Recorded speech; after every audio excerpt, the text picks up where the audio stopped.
Argumen ketiga bumi bola, GPS dan Google Maps. GPS adalah Global Positioning System untuk mengetahui di mana posisi orang atau tempat tertentu di lokasi manapun di dunia.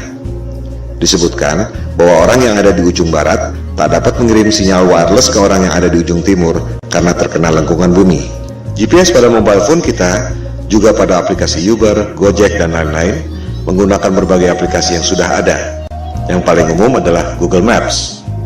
Jika ada orang mengatakan bahwa GPS Anda sebenarnya tidak menggunakan satelit, apakah Anda percaya? Kita tak perlu ngarang atau debat kusir. Mari kita dengar sendiri apa yang dikatakan oleh Google tentang Google Maps. Google Maps for mobile has solved this problem with a new beta feature called My Location. Instead of you telling Google your location, Google displays your location on the map with a click of a button, and it doesn't require GPS. Dengar sendiri kan? Ternyata My Location pada Google tidak menggunakan GPS, tidak menggunakan satelit. Ini adalah penjelasan resmi dari Google. Anda bisa search di YouTube, ketik Google Maps for Mobile with My Location. Lantas, bagaimana Google Maps, Gojek, Uber, dan lain-lain bisa bekerja pada HP kita dengan begitu canggihnya? Mari kita dengarkan lanjutan penjelasan Google bagaimana mereka melakukannya. So, how does it work? Each time you use your phone to make a call, send a text message, or view a website, the information goes through towers, which provide your phone with reception. A tower picks up your call and connects you to your Aunt Molly. The same thing happens when you fire up Google Maps for mobile. The tower gives you the reception you need to access map information. These towers also help Google display your location. Each tower has a unique footprint. When you access My Location, Google calculates an estimated location of your handset based on the unique footprint of nearby towers. It's not GPS. It's not GPS. It's not GPS. Dengar sendiri kan? Ternyata Google tidak menggunakan GPS. Sinyal-sinyal yang canggih itu diperoleh dari menara Telkom biasa. Persepsi Anda yang mengatakan bahwa HP Anda menggunakan GPS dan satelit lewat Google Maps.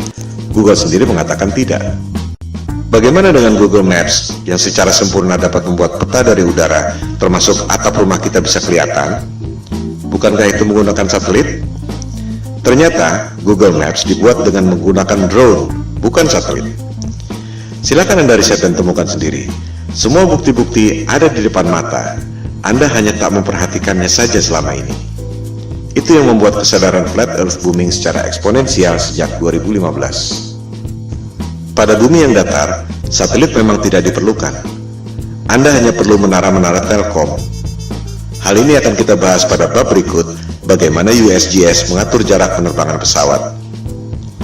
Pertanyaan yang mind-provoking adalah, jika Anda bisa dapat uang 1,5 triliun rupiah untuk membuat satelit, padahal sebenarnya Anda cuma keluar biaya bikin tower 150 juta, keuntungan 10.000 kali lipat, dan orang tak ada yang tahu, Anda mau atau tidak?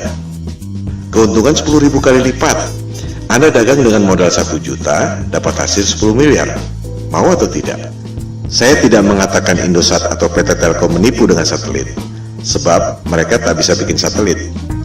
Yang bisa bikin satelit adalah dia-dia juga, Hughes, Boeing, Ball, Lockheed Martin, dan lain-lain. Jika ditelusuri lagi, perusahaan-perusahaan aerospace pembuat satelit itu dimiliki oleh dia-dia juga.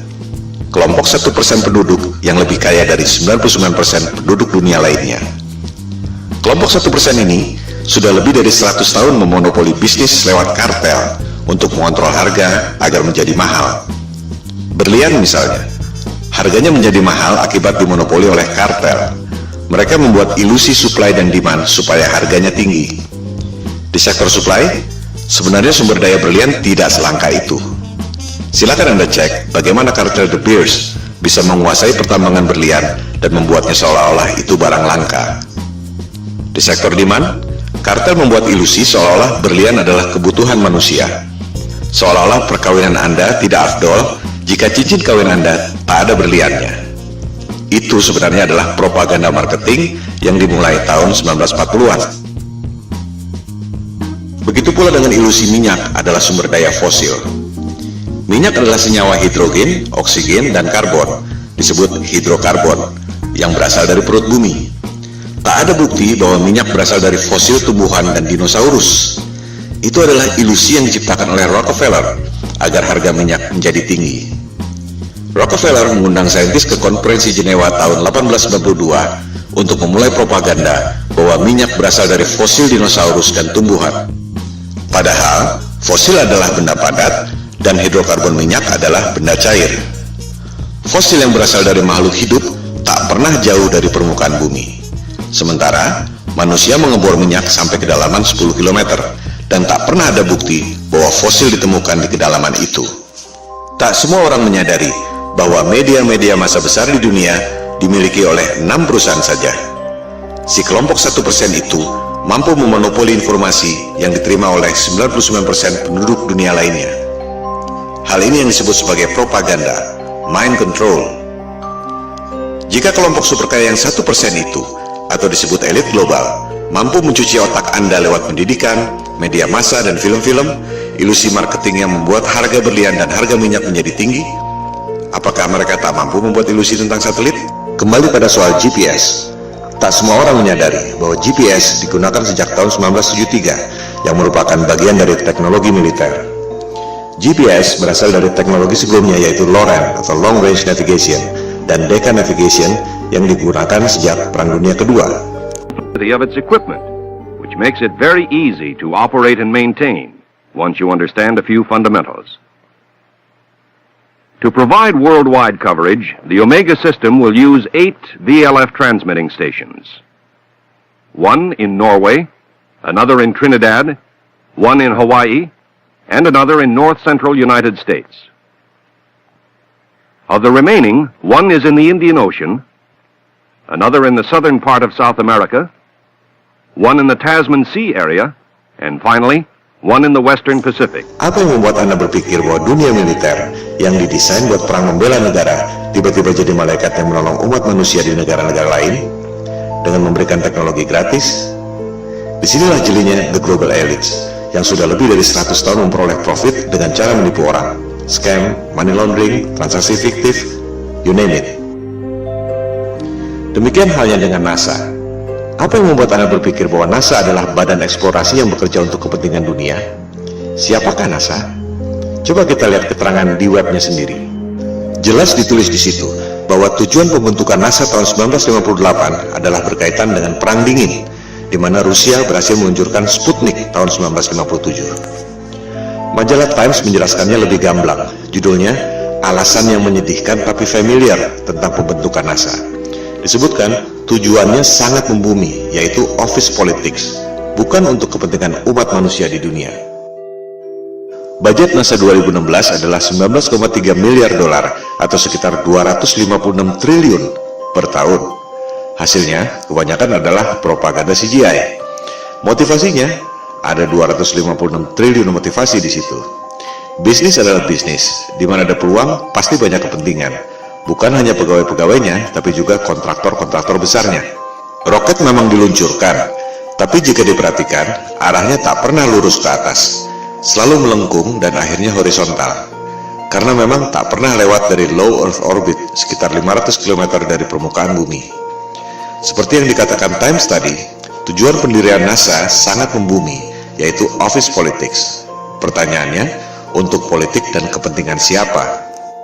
Seperti yang telah disebutkan di awal, persoalan flat earth ini bukan debat kusir, bukan omong kosong, bukan adu ego, bukan adu pintar, melainkan ada hal lain yang lebih fundamental yang sangat berhubungan dengan kehidupan kita.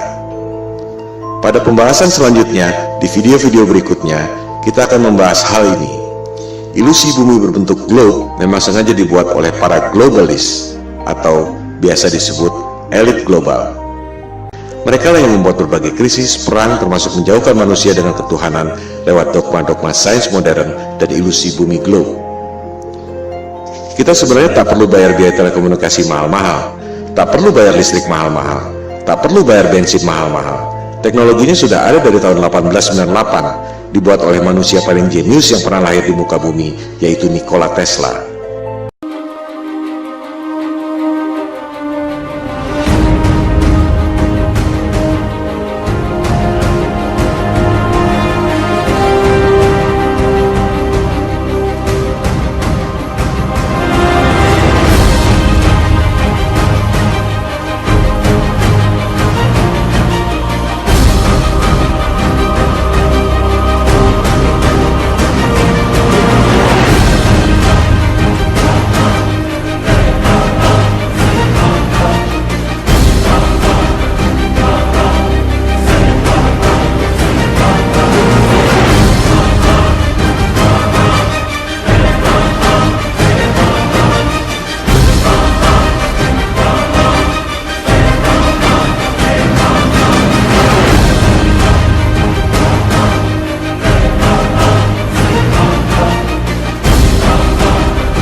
Seperti yang telah dikemukakan tadi, kita sebenarnya tak perlu bayar listrik mahal-mahal, tak perlu bayar biaya telekomunikasi mahal-mahal, tak perlu bayar bensin mahal-mahal. Teknologinya sudah ada sejak tahun 1898 yang dibuat oleh Nikola Tesla. Itu sebabnya ia dikucilkan oleh JP Morgan, salah satu pentolan elit global. Hal-hal seperti itulah yang dilakukan agar kelompok yang 1% itu bisa mengontrol 99% penduduk dunia lainnya.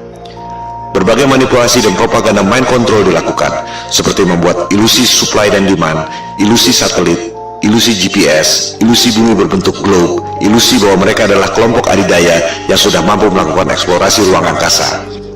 Bangkitnya kesadaran flat earth merupakan ancaman bagi mereka. Oleh sebab itulah pemaparan ini diberi judul Konspirasi Bumi Datar. We don't have time for a meeting of the Flat Earth Society. Soal foto-foto CGI, satelit, dan GPS yang sudah kita bahas adalah soal teknologi, belum masuk pada sains yang sebenarnya. Kita akan membahas pada episode berikut.